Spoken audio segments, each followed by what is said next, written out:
अध्याय 26 घेराबंदी है। अनुवादक 54,96,90,339। कोई उसके कमरे में घुस आया था और मकान मालिक ने दरवाजे पर एक फर व्यापारी को देखा था। इन दो बातों ने उन्हें एक अपरिहार्य संबंध स्थापित करने के लिए प्रेरित किया। एक फर व्यापारी को अपने स्थान के बारे में कैसे पता चलेगा?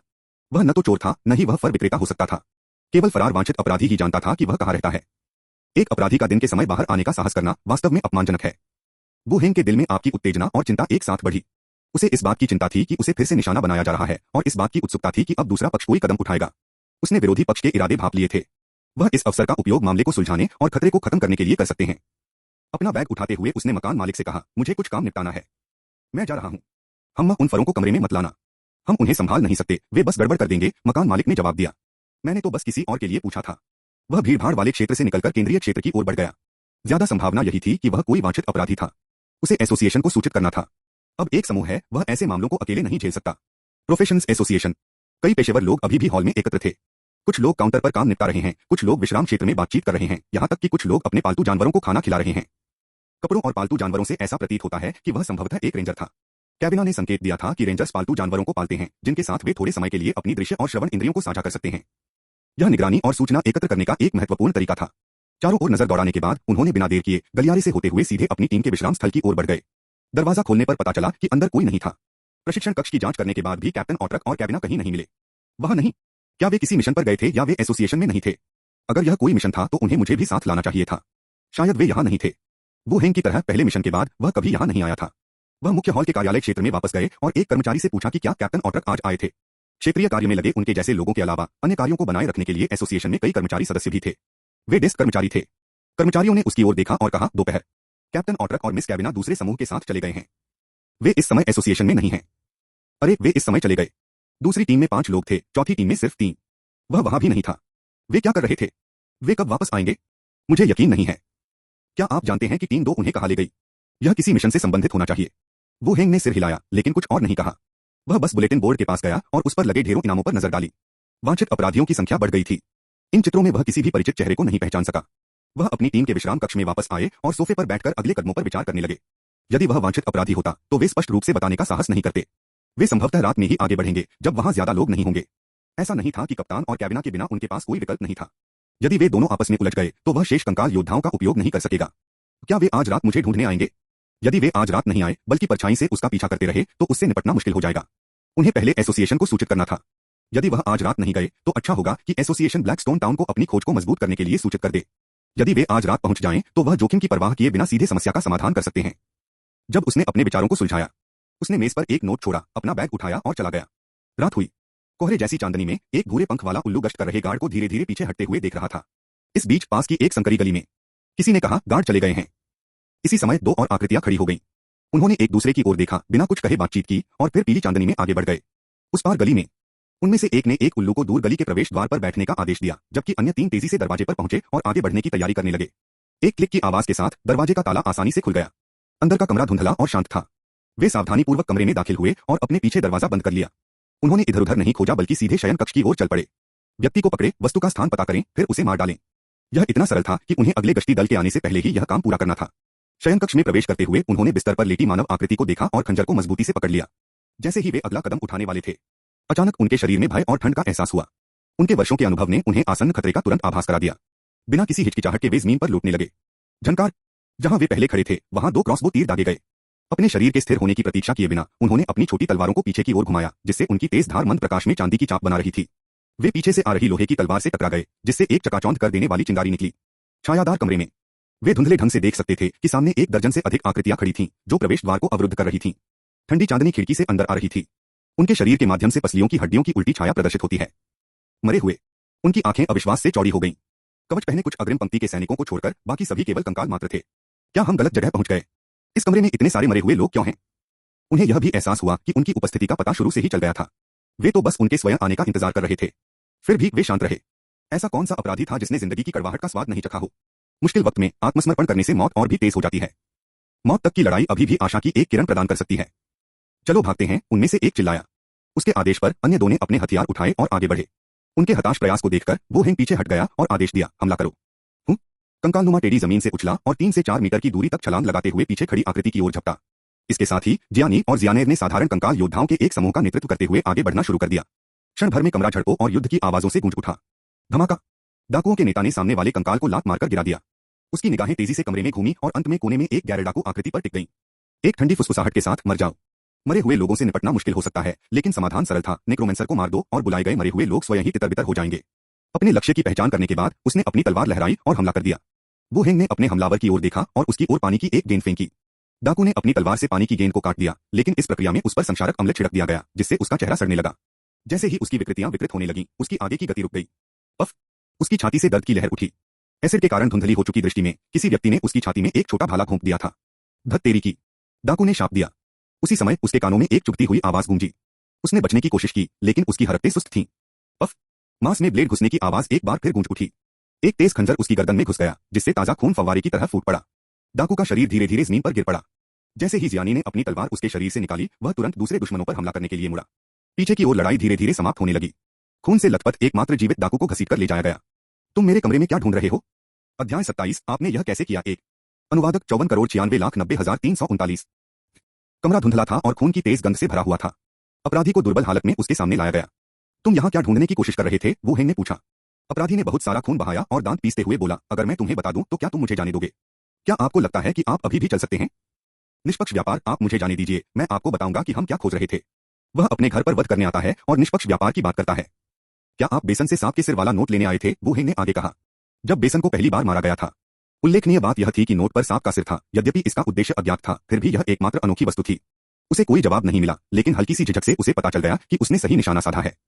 अब और प्रश्न करने की आवश्यकता नहीं थी। उसने आदेश दिया, उसे मार डालो। नहीं। स्लैट 1। जियानी की तलवार उठती और गिरती रही और लोहे की तलवार विषय के गले के आर पार हो गई। अनुभव +30 डॉट। बुलाई गई इकाई कंकाल तलवारबाज अनुभव +10 डॉट। शरीर नीचे गिर गया और सूचनाएं तुरंत दिखाई दी। इस रात ने वाकई उसके और कंकाल के अनुभव को काफी बढ़ा दिया था। वू हेंग ने जमीन पर पड़ी लाश को देखा, फिर कमरे में इंतजार कर रहे कंकालों को। अंत में अतिरिक्त शत्रुओं के डर से उसने उन्हें सीमा द्वार से वापस न भेजने का निर्णय लिया। बेसन, जो बाहर तैनात था, अभी तक वापस नहीं लौटा था। वू हेंग ने टॉर्च जलाई और लाश की तलाश शुरू कर दी। उसे चांदी और तांबे के सिक्कों से भरे 3 थैले मिले। एक भगोड़े के लिए यह काफी बड़ी रकम थी। ऐसा लगता है कि इन लोगों का शहर में नियमित आधार होगा। धन के अलावा उनके पास हथियार और कवच भी थे। अतिरिक्त रक्त की हानि से बचने के लिए हथियारों को अलग रख दिया गया, जबकि कवच को अछूता छोड़ दिया गया। प्रहार प्रहार। दरवाजा खटखटाया गया और दरवाजे की दरार से स्केलेटन बेसन को बाहर खड़ा देखा जा सकता था। दरवाजा खोलते हुए पूछा, क्या कोई और लोग हैं? बेसन ने अपना सिर हिलाकर संकेत दिया कि ऐसा नहीं था। उन्होंने शीर्ष स्तर के चोर बेसन को बाहर ही रखा है, क्योंकि उन्हें डर था कि पिछली बार की तरह इस बार भी कोई निगरानीकर्ता मौजूद हो सकता है। यदि वे पुनः भाग निकले तो यह एक स्थायी स्थिति बन जाएगी। अब ऐसा प्रतीत होता है कि उन्होंने प्रवेश का समय बिल्कुल सही चुना और किसी चौकीदार की नियुक्ति नहीं की। शवों को बैठक कक्ष में ले जाओ, फिर सभी लोग सीमा द्वार पर लौट आओ। वू हेंग ने निर्देश देना जारी रखा। शवों को चमड़े के गद्दों पर लिटाकर बैठक कक्ष में ले जाया गया। कमरे में मौजूद कंकाल तुरंत ही चारदीवारी के दरवाजे पर वापस आ गए। प्रभात का समय था। दरवाजे के बाहर कदमों की आहट सुनाई दे रही थी। टकराना। दरवाजा लात मारकर खोला गया और कैप्टन ऑट्रक, कैबिना और पेशेवर टीम के अन्य सदस्य अंदर घुस आए। हथियार निकाले, सतर्क निगाहें पूरे घर पर नजर रखे हुए। जब उन्होंने वू हेंग को कुर्सी पर बैठे देखा, जिसके नीचे 3 लाशें व्यवस्थित थीं, तो वे सभी क्षण भर के लिए स्तब्ध रह गए। वू हेंग, क्या तुम ठीक हो? ऑट्रक ने तुरंत पूछा। हाँ, मैं ठीक हूँ। वू हेंग ने दूसरों की ओर देखते हुए उत्तर दिया। ऑट्रक के पीछे कैबिना के अलावा चमड़े का कवच पहने एक महिला खड़ी थी, जिसकी त्वचा गेहुए रंग की थी, भूरे बाल चोटी में बंधे थे, उसके हाथ में एक लकड़ी का डंडा था और कमर में एक तलवार लटकी हुई थी। वू हेंग ने उसे पहले भी देखा था और अब वह अनुमान लगा सकता था कि वह कौन थी। दूसरी टीम की कप्तान तुलिसा। चारों टीमों में एकमात्र महिला कप्तान। पीछे कई लोग थे, जिनमें से एक चांदी के कवच में था, जिसके पास तलवार और ढाल थी, तथा 3 चमड़े के कवच में थे, कुछ के पास धनुष थे, कुछ के पास तलवारें थीं, सभी दूसरे दस्ते के सदस्य थे। वू हेंग को सुरक्षित देखकर समूह ने राहत की सांस ली, फिर आराम से स्तब्ध हो गए। उनकी नजर जमीन पर पड़ी 3 लाशों पर पड़ी। ये सब अपराधी हैं? तुमने इन्हें मारा? तुलिसा ने पूछा। कल रात दूसरी टीम का मिशन भी एक अपराधी को पकड़ना था। उन्होंने पर्याप्त तैयारी कर ली थी, सुरक्षा गार्डों ने नाकाबंदी कर रखी थी और उन्होंने ऑट्रक और कैबिना की भी मदद ली। तभी उन्होंने अपराधी को सफलतापूर्वक मार गिराया। फिर भी वह नवागंतुक, जिसे सभी टीमों द्वारा कम सम्मान दिया गया था और जिसे ऑट्रक ने जनशक्ति की कमी के कारण बड़ी मुश्किल से चुना था, टीम को मारने में कामयाब रहा था। वह कैसे संभव है? दूसरी टीम का एक सदस्य आगे आया और शवों की जांच की, फिर सिर हिलाया। ये सभी इनामी अपराधी हैं। इतना कहने के बाद दोनों पक्ष फिर चुप हो गए। तुलिसा ने आश्चर्य से पूछा, तुमने उन्हें मार डाला? उनकी नजर एक बार फिर वू हेंग पर पड़ी, फिर एक गोल हेलमेट के साथ एक तरफ खड़े व्यक्ति पर। ब्लैकस्टोन टाउन में वांछित अपराधियों का मामला गंभीर था। चौथी टीम के सबसे नए सदस्य द्वारा 3 अपराधियों को मारना निश्चित रूप से ध्यान और सम्मान आकर्षित करेगा। यदि उन्हें यह बात पहले पता होती तो वे स्वयं ही नेक्रोमेंसर की भर्ती कर लेते, भले ही उसे रिजर्व सदस्य के रूप में ही क्यों न रखा गया हो। तभी ऑट्रक अचानक वास्तविकता में लौट आया और परिचय कराया। वू हेंग, मैं तुलिसा हूँ, दूसरी टीम की कप्तान। मेरी अनुपस्थिति में जरूरत पड़ने पर आप उनसे संपर्क कर सकते हैं। ऐसा लग रहा था कि ऑट्रक और तुलिसा के बीच अच्छे संबंध थे। आपसे मिलकर अच्छा लगा, कैप्टन तुलिसा। वू हेंग ने कहा। मम्मा, अगर आपको लगता है कि चौथी टीम उपयुक्त नहीं है तो आप हमारी टीम में शामिल हो सकती हैं, बहन। इससे आपकी जगह बच जाएगी।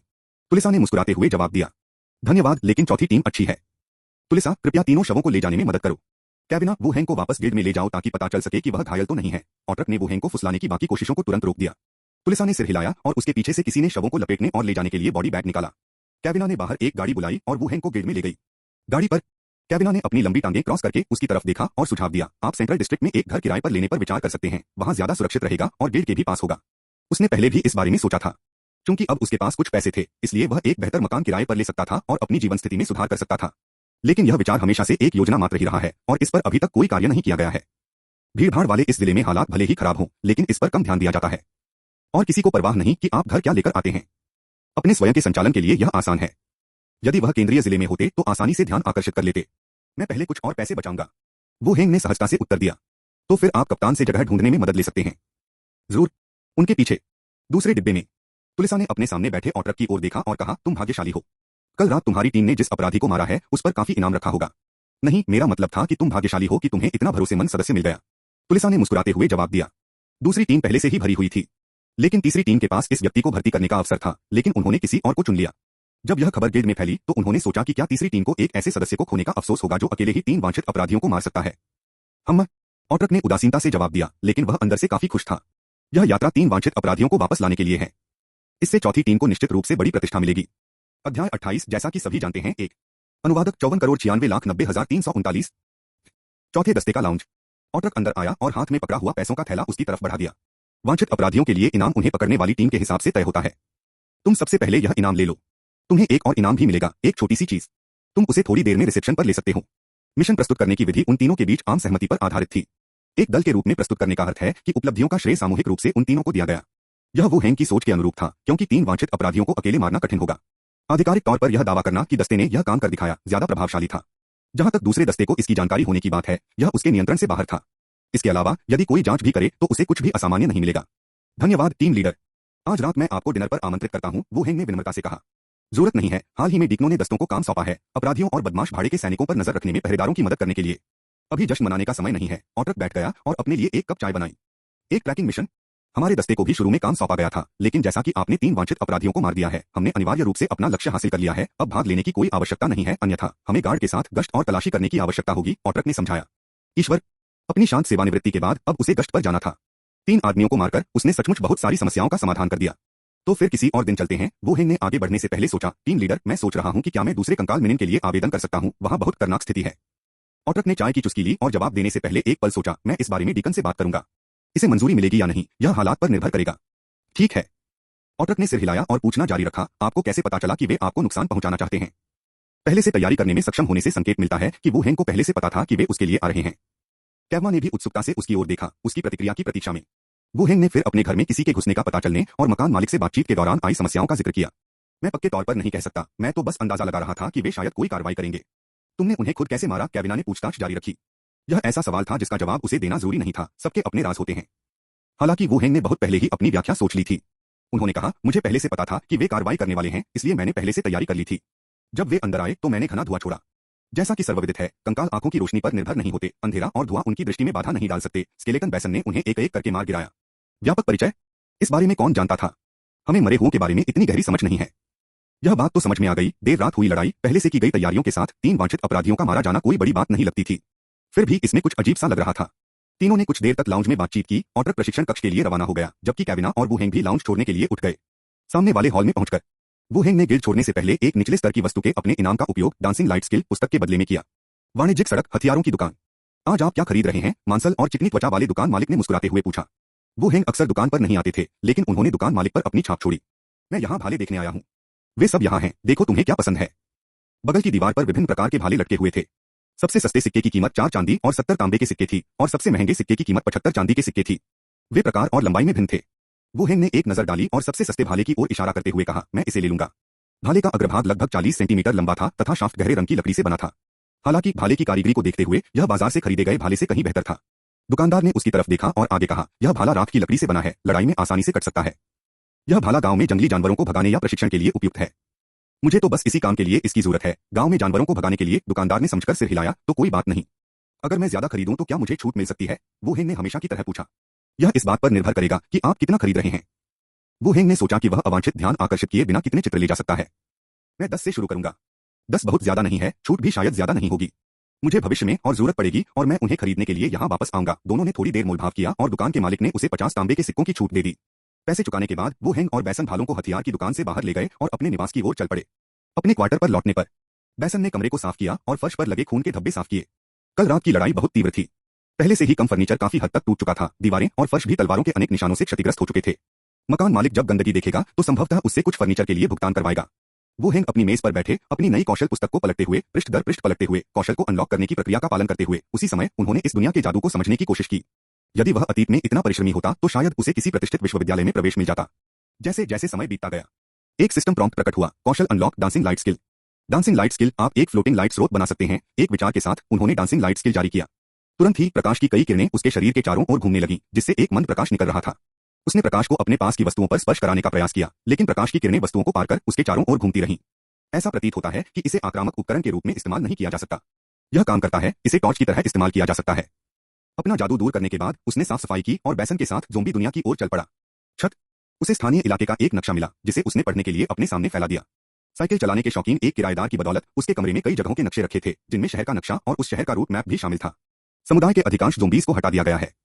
अभी भी कुछ लोग वहां आए हुए थे, लेकिन उनसे उसे कोई खास खतरा नहीं था। अगला कदम समुदाय से बाहर निकलकर और अधिक स्थानों का अन्वेषण करना था। सावधानीपूर्वक विचार करने के बाद वो हेंग के दिमाग में 3 लक्ष्य थे। पहला, वह स्थान जहां कुछ दिन पहले बस से भागने की कोशिश कर रहे बचे हुए लोग मारे गए थे।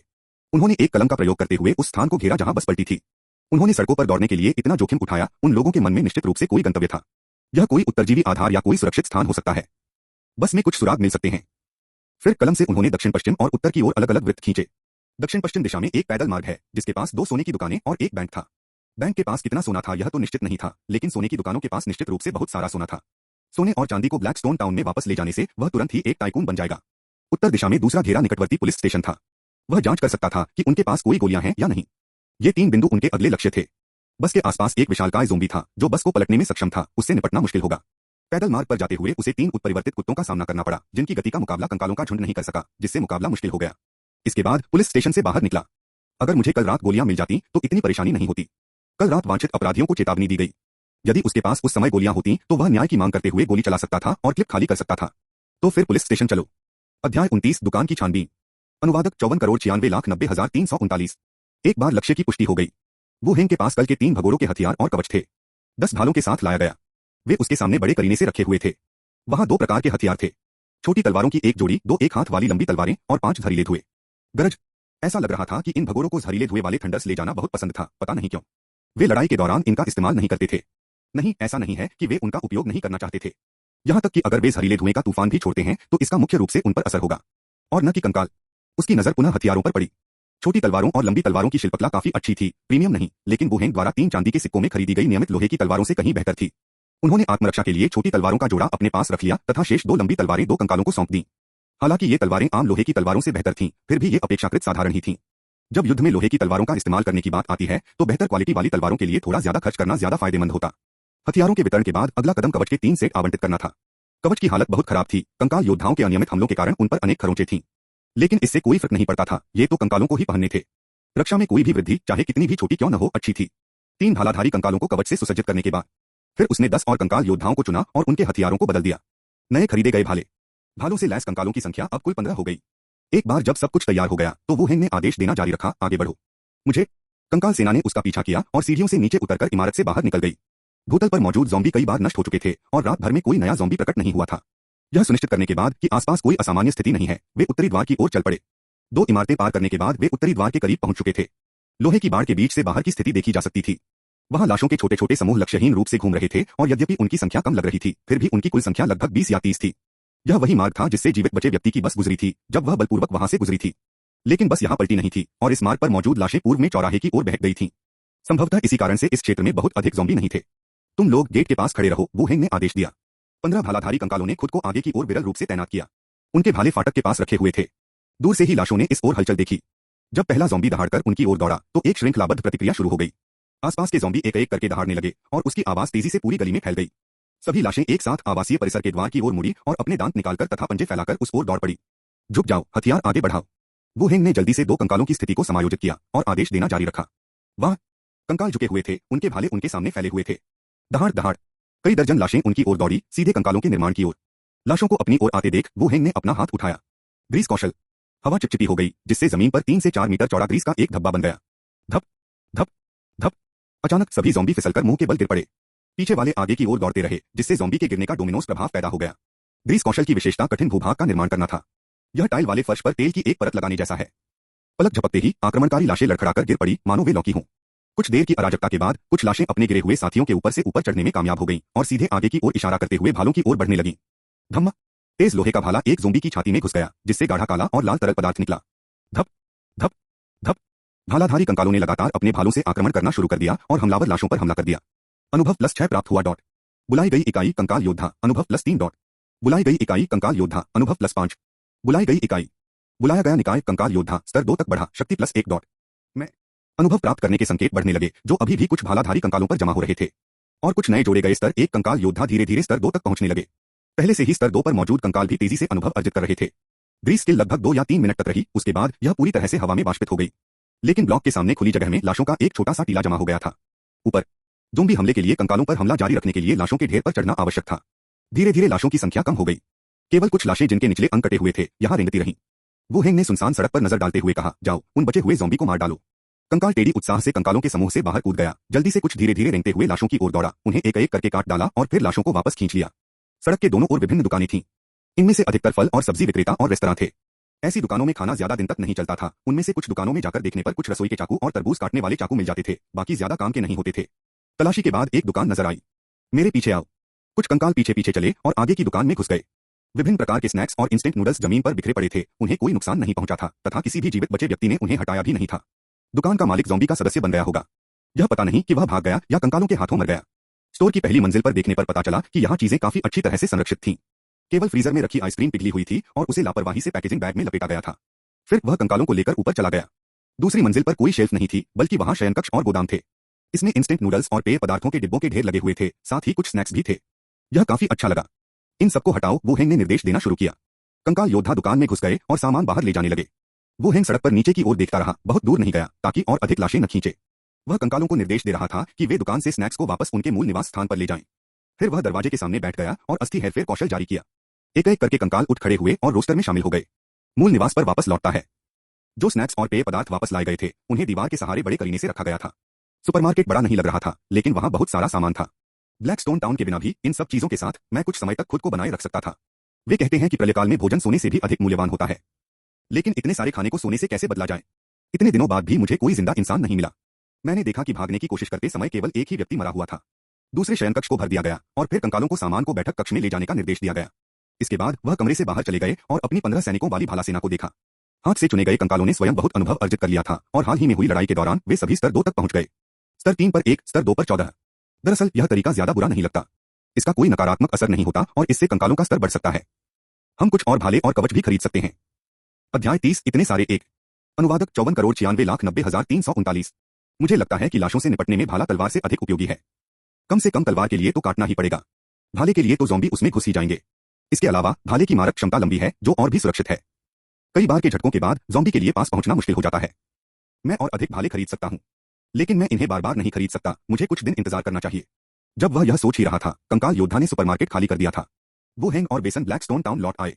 रात के खाने के बाद वू हेंग सीधे खड़े थे, उनके पैर उनके कंधों जितने चौड़े थे, उनके हाथ तलवार की मूठ को कसकर पकड़े हुए थे।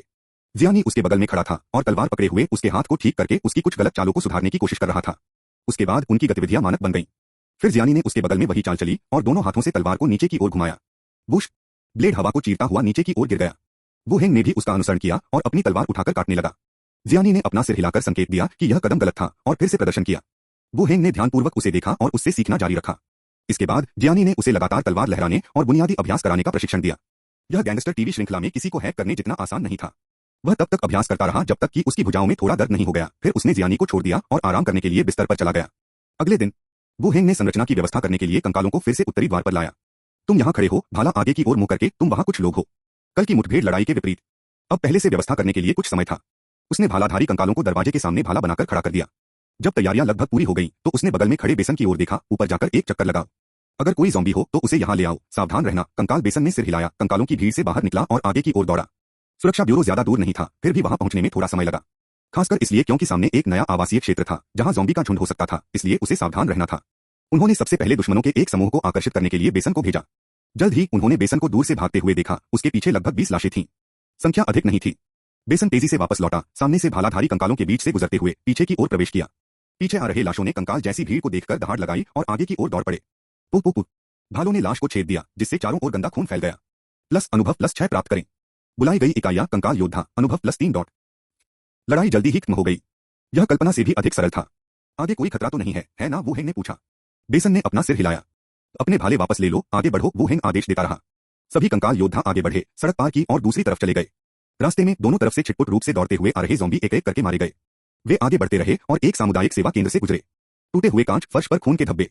वू हेंग ने कंकालों को अंदर ले जाकर हर कमरे की जांच की। वहां खोजबीन के लायक ज्यादा कुछ नहीं था, सिर्फ कुछ मॉनिटर, फाइलें वगैरह थीं। उसने एक बैग उठाया और उसमें से कुछ स्टेपलर, पेन और कुछ कागज इकट्ठा किए। सभी सामान को एक बैग में डाल दिया गया और एक कंकाल की पीठ पर लटका दिया गया। वे सामुदायिक सेवा केंद्र पर मुड़े और दूसरी सड़क पर चले गए। कम चौड़ी सड़क पर कुछ क्षतिग्रस्त कारों के कारण अधिकांश रास्ता अवरुद्ध हो गया। कुछ लाशें कारों की दरारों के बीच भटक रही थीं। लगभग 500 मीटर की दूरी पर दाहिनी ओर आपको नीले रंग की 3 मंजिला सुरक्षा ब्यूरो की इमारत दिखाई देगी। ज़ॉम्बी बाहर भागे और मारे गए, सब कुछ सुचारू रूप से चला। वू हेंग ने हाथ हिलाते हुए कहा, किनारे पर चलो। कुछ कंकाल जिनमें आत्माएं थीं, फैले हुए थे तथा कंकालों को फुटपाथ पर आगे बढ़ने का निर्देश दे रहे थे। गर्जन। जब टीम कार क्षेत्र को पार करने वाली थी, ड्राइवर की सीट पर फंसा एक ज़ॉम्बी अचानक सीधा होकर बैठ गया और दहाड़ने लगा। फुश फुश। एक पल में 2 क्रॉसबो तीरों की सीटी निकली, जो ज़ॉम्बी की खोपड़ी को आगे से पीछे तक भेजते हुए उसका सिर स्टीयरिंग व्हील से जोर से टकराया। बीप। कार का तेज हॉर्न तुरंत बज उठा। शांत वातावरण में यह पूरे भवन परिसर में गूंज उठा। वू हेंग की आंखें तुरंत चौड़ी हो गईं। उन्होंने कार के लॉक अलार्म के इस तरह बजने की उम्मीद नहीं की थी। कार का हॉर्न अभी भी बहुत तेज बज रहा था। आसपास की इमारत परिसर उबलने लगा तथा छिटपुट गर्जनाएं सुनाई देने लगीं। लाशों का एक घना समूह आवासीय परिसर से तथा दोनों ओर की गलियों से बाहर की ओर भागा। कारों पर कदम रखते ही खतरे की एक और लहर गूंज उठी। जल्दी से मेरे पीछे आओ और आगे बढ़ो। वू हेंग ने जल्दी से चारों ओर देखा और आदेश दिया और वह आगे की ओर दौड़ने लगा। छप छप। कंकाल अब अपनी प्रगति में सतर्क नहीं थे। अपने हथियार लेकर वे तेजी से सुरक्षा ब्यूरो की ओर बढ़े और आसपास की लाशें बाढ़ की तरह आश्चर्यजनक संख्या में उन पर टूट पड़ी। वे जल्दी से सुरक्षा ब्यूरो में पहुंचे। बेसन और जियानी ने अंदर मौजूद लाशों को मार डाला। अंदर आ जाओ, तुम में से कुछ लोग हॉल का प्रवेश द्वार बंद कर रहे हैं, वू हेंग ने जल्दी से आदेश दिया। बाहर लाशों का एक बड़ा समूह गेट पर इकट्ठा हो गया, धक्का मुक्की करते हुए अंदर की ओर भाग रहा था। ग्रीस कौशल। वू हेंग ने ग्रीस स्किल जारी किया, जिससे लाश के पैरों के नीचे एक चिकना क्षेत्र बन गया। Bang bang bang. एक क्षण में ही उस क्षेत्र में मौजूद लाशें मुंह के बल गिर पड़ी। पीछे की लाशें आगे की ओर धंस गई, जिससे गिरे हुए शरीरों का ढेर लग गया। वू हेंग ने अपनी जेब से लाइटर निकाला, टूटे हुए कपड़े का एक टुकड़ा जलाया और उसे ग्रीस स्किल से बने क्षेत्र में फेंक दिया। जैसे ही खुली लौ ग्रीस के संपर्क में आई, आग की लपटें आधे व्यक्ति से भी अधिक ऊंची उठ गईं और पूरे आंगन को अपनी चपेट में ले लिया। संघर्षरत लाशें आग की लपटों में समा गईं। वू हेंग आग से होने वाली जलन से बचने के लिए कुछ कदम पीछे हट गया। वह इस नए कौशल के प्रभाव से आश्चर्यचकित था। कौशल विवरण के अनुसार ग्रीस कौशल एक कठिन भूभाग बना सकता है। यह ग्रीस के प्रभाव को दर्शाता है। जब तक भूभाग विशेष रूप से उबड़-खाबड़ न हो, यह फिसलन का कारण बन सकता है। इसी प्रकार इसमें दहनशील विशेषता भी है। उसने केवल जिज्ञासावश ही यह प्रयास किया था, उसे यह उम्मीद नहीं थी कि आग इतनी भयंकर होगी। अनुभव +6 प्राप्त करें डॉट। अनुभव +6 प्राप्त करें डॉट। लाभ की अनुभव। अरे, इसका उपयोग खेती में हत्या करने के लिए किया जा सकता है। फिर भी कुछ लाशें अभी भी जले हुए शरीरों की तरह आग के समुद्र से बाहर निकलकर इस ओर झपट रही थीं। उनमें आग लगी हुई थी, जिससे कुछ अवर्णनीय भय उत्पन्न हो रहा था। प्रवेश द्वार की रक्षा कर रहे भालाधारी कंकालों ने अपने भालों से सभी आने वाले लक्ष्यों को भेदना और मारना शुरू कर दिया।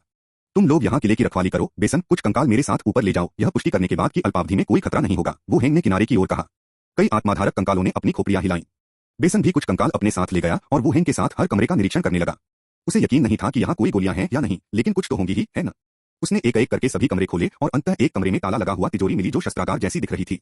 अपने हृदय में दोनों लोगों के देवताओं से प्रार्थना करने के बाद उसने एक कांसे की चाबी निकाली और तिजोरी खोली। तिजोरी का दरवाजा खोला गया। चाबी निकालते ही वू हेंग के चेहरे पर खुशी झलक उठी। इतने सारे। तिजोरी के अंदर गोलियों के बक्से बड़े करीने से सजाए गए थे।